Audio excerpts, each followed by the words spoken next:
Good morning, and let me start by saying something that might completely change how you think about living alone as an older adult. The biggest threats to your health and independence are not the ones your doctor warned you about at your last checkup. They are quiet, they are ordinary, and most of them are hiding in your daily routine right now. A landmark study published by the National Institute on Aging followed over 14,000 adults aged 65 and older, living independently, and what they found was staggering. The seniors who avoided these specific behaviors were 61% less likely to be hospitalized within 5 years, and they reported quality of life scores that rivaled people a full decade younger. 61%. That is not a rounding error. That is a transformation. Now I have to warn you early, because number 2 on today's list genuinely shocked me when I first encountered the research, and I have been a physician for over 27 years. It involves something almost every older adult living alone does every single evening, and they have no idea it is quietly dismantling their safety, their cognition, and their independence. Stay with me all the way through, because that one could genuinely change your life. Before we dive in, I want to hear from you. Drop your age in the comments below, and tell me, are you currently living alone or thinking about it? I read every single comment on this channel, and your responses genuinely shape what we cover next. Now let's get into it. We are counting down from 12 to 1, ranked from important to absolutely critical. Let us begin. Number 12. Skipping your morning light exposure. Here is something they never told you in any pamphlet about healthy aging. The first 30 minutes after you wake up may be the most biologically powerful window of your entire day. And most older adults living alone waste it completely, walking from the bedroom to the kitchen in artificial light, and never once stepping outside or near a bright window. A research team at Harvard Medical School found that adults over 65 who received less than 30 minutes of natural morning light had cortisol rhythms that were significantly disrupted, leading to poorer sleep, higher inflammation markers, and faster cognitive decline over a 3-year follow-up period. Here is why this hits older adults harder. After about age 65, the lens of the human eye yellows and thickens, meaning your eye lets in roughly 50% less light than it did when you were 40. Your brain's master clock, called the suprachiasmatic nucleus, that is just a fancy term for the internal timer that controls your sleep, hormones, digestion, and immune system, becomes harder to calibrate when it is not receiving strong morning light signals. Think of it like a radio trying to pick up a station with weak signal. The programming is there, but the connection is fuzzy and unreliable. What you want to do is make morning light a non-negotiable ritual. Spend at least 20 to 30 minutes near a bright window, or even better, step outside. Pair this with your morning tea or decaffeinated coffee. If you live somewhere with limited sunlight in winter, a 10,000 lux light therapy lamp placed at eye level during breakfast can replicate the effect beautifully. Number 11. Eating meals in complete silence and isolation. This one sounds almost too simple to matter. But a 10-year longitudinal study conducted by researchers at the University of Illinois tracked eating habits and health outcomes in over 3,000 adults aged 60 and older. They found that those who consistently ate alone in silence, with no social engagement before, during, or after meals, were 41% more likely to develop depression and had measurably worse nutritional absorption profiles compared to those who incorporated some form of social connection around mealtimes, even a phone call. The mechanism here is fascinating. Eating in a positive, engaged emotional state activates the parasympathetic nervous system, what most people call the rest and digest mode. When that system is active, your stomach produces digestive enzymes more efficiently, your intestinal lining absorbs nutrients more readily, and your body actually gets more value from the food you eat.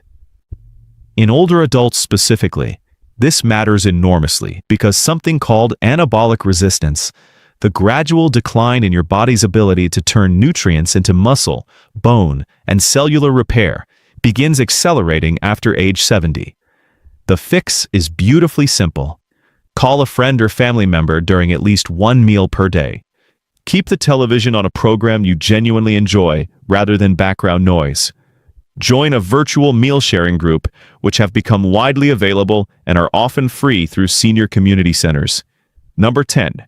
Neglecting your door and floor safety. Margaret, 78, from Baton Rouge, Louisiana, told me she had lived in the same home for 41 years and never once thought about her floors or her doorway thresholds as health risks. Then one Tuesday morning, she caught her foot on the small lip between her kitchen tile and her living room carpet and fractured her hip. She spent 11 weeks in rehabilitation. She told me afterward, and I will never forget this, that no one had ever sat her down and treated those little strips of flooring like the life-altering hazards they are. The statistics are sobering. According to the Centers for Disease Control and Prevention, falls are the leading cause of fatal and non-fatal injuries in adults over 65. 1 in 4 Americans aged 65 and older falls each year. And critically, the risk of a second fall within 6 months of the first is dramatically elevated, often because the fear of falling itself changes your gait and reduces physical activity. Walk through your home today with the eyes of a safety inspector. Remove or tape down every loose rug. Install grab bars beside your toilet and inside your shower if you have not already. Replace round doorknobs with lever handles, which are far easier for hands affected by arthritis. Place non-slit strips at every threshold. These are not admissions of frailty. They are acts of intelligent self-preservation. Number 9. Taking medications without a structured system. I am not here to alarm you, but I need you to hear this clearly. Medication errors are one of the leading causes of emergency room visits among older adults living alone. A study from the Journal of the American Geriatric Society found that nearly 40% of adults over 65 make at least one significant medication error per week, including missed doses, double doses, and dangerous combinations with over-the-counter supplements. When you live alone, there is no second set of eyes. No one to notice you forgot your blood pressure pill or that you took your evening dose twice. After age 65, your liver and kidneys process medications more slowly than they did before, which means errors do not just cause inconvenience, they cause disproportionately large physiological consequences. Invest in a weekly pill organizer that separates morning and evening doses. Set phone alarms with specific labels like blood pressure pill morning, not just generic reminders. Bring every single medication, including vitamins and herbal supplements, to your next doctor's appointment in a bag and ask for a full medication review. This review alone has been shown in multiple studies to reduce adverse drug events by up to 35%. Number 8. Keeping your home too warm. This one surprises almost everyone. Many older adults, particularly those living alone, keep their homes warmer than optimal because they feel cold more easily, and the feeling is real. After age 60, your circulatory system becomes less efficient at directing warm blood to your extremities, so your hands and feet are genuinely colder. But chronically overheating your living environment carries its own significant risks. Research from the University of Exeter found that adults who slept in rooms warmer than 75 degrees Fahrenheit experienced measurably worse sleep quality, reduced slow-wave deep sleep, and elevated nighttime cortisol levels. Deep sleep is when your brain flushes out cellular debris through the glymphatic system. Think of it like a dishwasher that only runs after midnight. If the conditions are wrong, the cleaning cycle never completes, and over time, this accumulation of cellular waste has been linked to cognitive decline. The ideal sleeping temperature for adults over 65 is between 65 and 68 degrees Fahrenheit. Use warm, layered bedding rather than cranking the thermostat. Wear warm socks to bed, which studies show actually help the body reach its optimal sleep temperature faster by facilitating heat dispersal from the core. Number 7. Going days without touching or being touched. Robert, 81, from Spokane, Washington, was a retired engineer and extraordinarily self-sufficient. He told me during a consultation that he sometimes went 8 or 9 days without any physical contact with another human being. No handshakes, no hugs, no hand on the shoulder. He did not think it mattered because he felt fine mentally. But his inflammatory markers told a different story. The science of human touch in older adults is deeply compelling. A study from the University of Miami's Touch Research Institute found that adults over 70 who experienced regular physical contact, even non-sexual, non-intimate touch, like a handshake or arm pat, showed significantly lower levels of cortisol and interleukin-6, which is an inflammatory protein associated with cardiovascular disease, Alzheimer's disease, and accelerated cellular aging. When you live alone, you have to be intentional. Schedule physical social activities, gentle yoga classes, dance groups for seniors, volunteering that involves working alongside people. Consider getting a pet. Multiple studies, including one from the University of Missouri, have shown that stroking a dog for just 10 minutes measurably reduces cortisol levels and increases oxytocin in adults of all ages, with particularly pronounced effects in older adults. Number 6. Ignoring your sense of purpose. And right here, I want to pause and ask you something. If you are finding this valuable, please hit the like button right now and consider subscribing if you have not yet. We release new research-backed health content every single week for adults just like you, and your subscription is what makes this channel possible. Thank you so much. Now back to number 6, because this one carries more life or death weight than most people ever realize. Purpose is not a soft concept. It is a measurable biological force.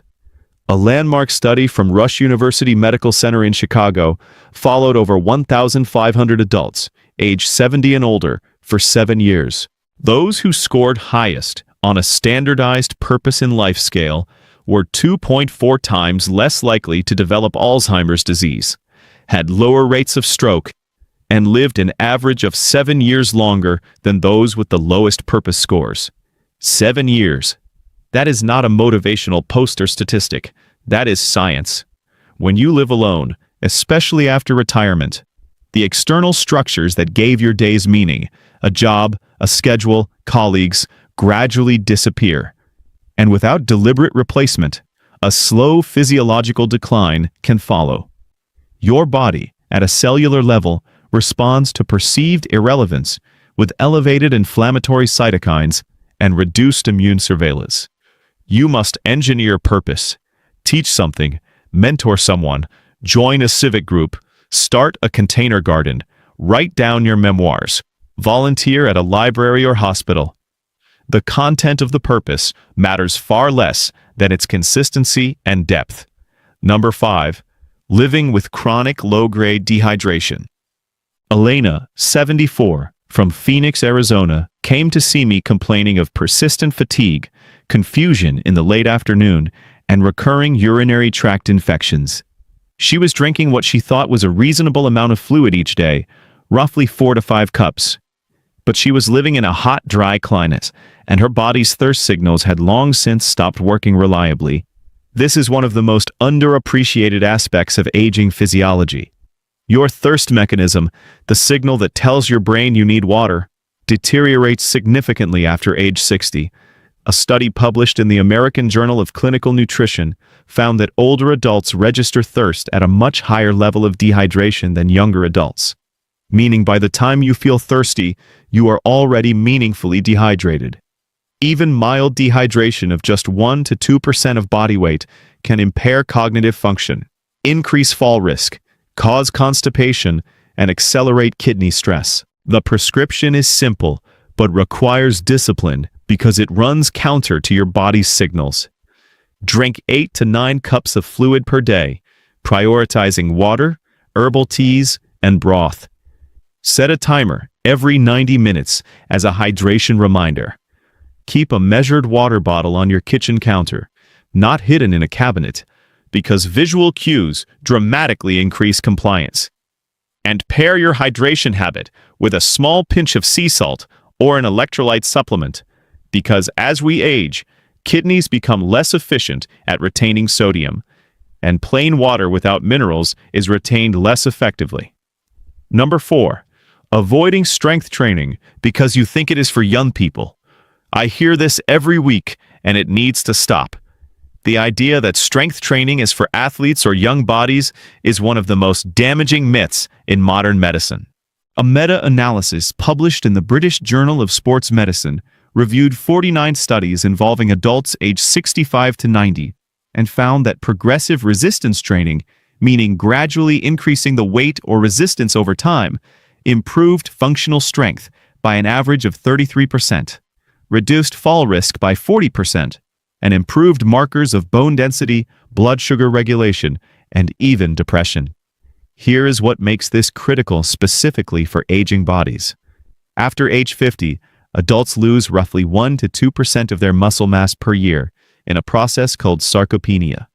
After 65, that rate accelerates. And this is not just about how you look. Muscle is your metabolic engine. It is the primary site of glucose uptake, meaning less muscle equals worse blood sugar control and higher diabetes risk. Muscle also produces anti-inflammatory compounds called myokines when it contracts, which protect your brain, your heart, and your immune system. Resistance bands, a set of light dumbbells, and body weight movements like sit-to-stands from a chair, wall push-ups, and step-ups are sufficient to create meaningful stimulus. Aim for 2 to 3 sessions per week. Pair your sessions with a protein-rich meal within 2 hours, because after 70, something called the muscle protein synthesis response is blunted, meaning you need both exercise and nutritional stimulus together to maximize the anabolic signal. Number 3, letting your home become socially unwelcoming. This sounds almost philosophical, but stay with me because the research is extraordinary. A study conducted by Brigham Young University and published in the journal PLOS Medicine analyzed data from over 3.4 million participants and concluded that social isolation carries a mortality risk equivalent to smoking 15 cigarettes per day. Per day, not per year, per day. When you live alone and gradually stop inviting people in, stop hosting, stop making your space a place others want to visit, you begin a slow slide into social isolation that is extraordinarily difficult to reverse once it takes hold. The home environment itself begins to reflect and reinforce the isolation. Comfortable chairs disappear. The dining table becomes storage. The guest room becomes a storage room. And unconsciously, the message both to yourself and to potential visitors is that connection is no longer expected here. Push back on this deliberately and structurally. Keep a comfortable, welcoming seating area that is always ready for guests. Schedule one regular in-home social event per month, even if it is just 2 neighbors for tea. Keep your space tidy enough that you would welcome an unexpected visitor, not because appearances matter, but because the psychological state of readiness for connection has been shown to increase actual social engagement. Relying on emergency responses rather than prevention systems. Now here it is, the item I promised you early in this video, the one that I believe is the single most underappreciated threat to independence for older adults living alone. Most older adults living alone have made some version of the same plan. If something goes wrong, I will call for help. They have a cell phone, maybe they have a family member's number on the fridge, maybe they have even told a neighbor to check in if they do not see movement. And they believe this constitutes a safety plan. It does not. A study from the University of Toronto followed 1,200 adults over 70 living alone for 4 years. They found that in genuine medical emergencies, including falls, cardiac events, strokes, and sudden severe illness, the median time between the event occurring and help arriving was 4.6 hours when the plan relied on reactive communication. 4.6 hours. In the case of stroke, where the treatment window is roughly 3 hours for clot-dissolving therapy, That gap is the difference between full recovery and permanent disability or death. The solution requires shifting your entire mental model from response to prevention and detection. This means investing in a medical alert device, not just having one, but actually wearing it consistently, including in the shower, where a disproportionate number of falls occur. It means setting up daily check-in systems, apps like Snug or Life 365, that alert designated contacts if you have not checked in by a set time each morning. It means telling your doctor you live alone, so that your discharge plans, medication instructions, and follow-up protocols are calibrated for someone without in-home support. And it means having an honest, detailed conversation with at least 2 people in your life about what to do, specifically and step by step, if you become unreachable. This is not pessimism. This is the opposite of pessimism. Preparing your safety architecture is what allows you to live freely and confidently alone, because you know the net is in place. Number 1, abandoning your brain's need for novelty and learning. Of everything on this list, the research behind number 1 is the most breathtaking and the most hopeful. A study from the University of Texas at Dallas, published in Psychological Science, took adults aged 60 to 90 and divided them into groups. One group learned a completely new cognitively demanding skill, things like digital photography, quilting, or a musical instrument. A second group engaged in familiar, comfortable activities like reading or doing crossword puzzles. A third group engaged in purely social activities. After just 3 months, the group learning genuinely new skills showed significant improvements in episodic memory that were so pronounced the researchers initially questioned the results. They replicated the study and found the same thing. Here's the biological reason. Your brain maintains plasticity, the ability to form new neural connections, far longer than scientists once believed, but it requires real challenge to do so. Familiar activities, even mentally engaging ones like crosswords, operate along established neural pathways. They are like driving a road you have driven 1,000 times.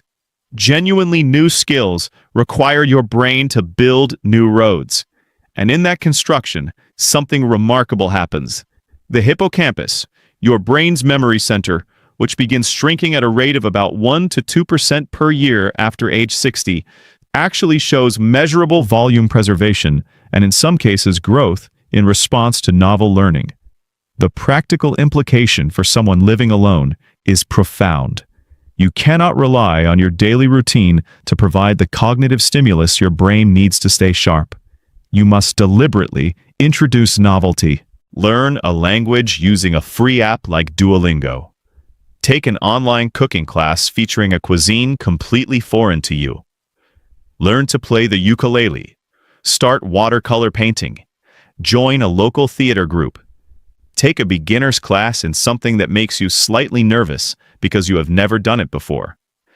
That nervousness is the sensation of new neural pathways forming. James, 83, from Burlington, Vermont, started learning conversational Spanish at 79 because his granddaughter was studying abroad in Mexico. He told me at a recent visit that his memory for names, which had been slipping for years, had noticeably sharpened. His sleep had improved, and for the first time in years, he looked forward to mornings again. That is what novelty does. It doesn't just protect the brain. It restores a sense of aliveness and forward momentum that no supplement, no medication, and no intervention can replicate. Here is what I want to leave you with today. Living alone does not have to mean living diminished. It does not have to mean risk, isolation, or a slow narrowing of your world. Every single item on this list today was not a warning about decline. It was a map of specific, evidence-based, actionable changes that can compound over months and years into a life that is richer, safer, sharper, and more connected than you may have thought possible at this stage. The science is clear. It is never too late. Adults in their 80s and 90s who begin strength training build measurable muscle. Adults who embrace novel learning show brain changes within weeks. Adults who build better safety systems and social architectures experience genuinely better health outcomes, not eventually, but soon. Your independence is not something that simply fades with age. It is something you can architect and defend with knowledge, intention, and the willingness to do a few things differently